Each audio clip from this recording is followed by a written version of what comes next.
Hey everybody, welcome back to the Wolf Pit. Casseroles. They're hearty, nutritious, and delicious. They're easy to make, and you can make them with all sorts of things. And most of all, they're cheap to make. You can make a meal for your whole family for $10 or less. That's right, a real meal for your family for $10 or less that's hearty, nutritious, and delicious. Like this Mexican-style chicken and rice casserole.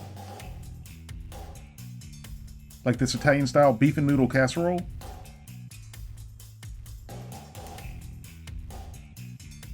This redneck casserole? Well, most of the casseroles are nutritious, but it's still hearty and delicious. And you can even have a casserole for breakfast, like this big country breakfast casserole. And a big country breakfast casserole isn't the same without sriracha sauce.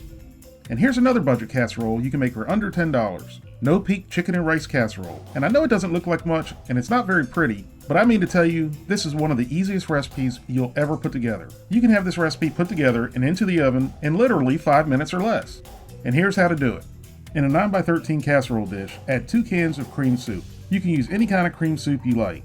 Cream of mushroom, cream of chicken, cream of celery, or cream of cream. I don't know, add what you like. Any of them will work. But I thought I'd kick it up a notch and use a can of cream of mushroom soup with roasted garlic and cream of chicken with herbs. I'd never seen these 2 kinds of cream soup before, so I figured I'd give them a try. Once the cans are empty, fill them up with water. Give the water a good mix to get the residual soup out, and then pour them into the casserole dish.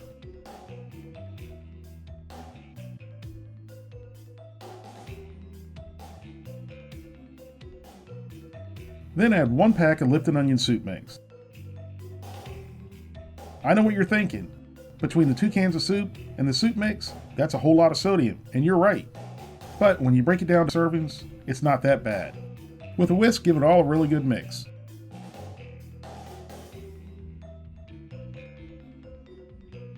And make sure you get all the clumps of the condensed soup broken up.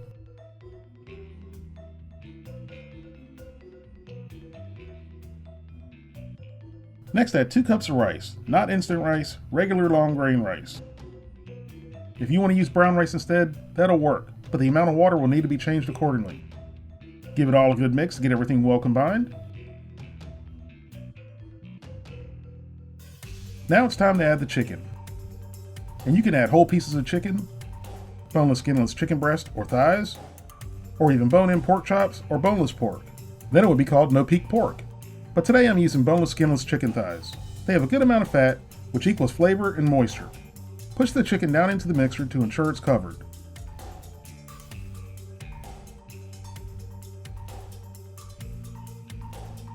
Then tightly cover the casserole dish with aluminum foil.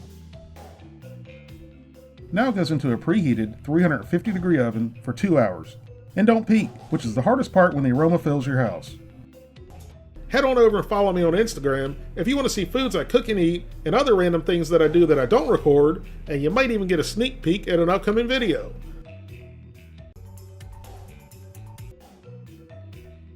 But after waiting 2 hours, you get the reap-through rewards of patiently waiting. And it's definitely not the most appetizing looking dish. But the simplicity, flavor, and heartiness of this casserole makes up for it. If you want to add some color to the top, pop it under the broiler for a minute or 2. But I couldn't wait any longer. I had to dig in right away.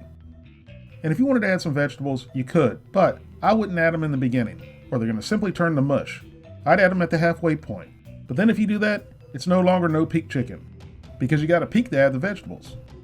I thought the rice might turn out mushy, but it wasn't. It was perfectly cooked. I've seen other no peak chicken recipes that use instant rice, and I can't imagine that turning out not mushy. The chicken thighs turned out very moist and tender. As you can see, it's really fork tender. I would have thought this would have enough salt or even be a little bit too salty with the condensed soup and soup mix, but I actually needed to add salt and pepper. Next time I make this, I'd add pepper in the beginning, but I'd wait to add salt at the table. You can always add more if you need to, but you can't take it out.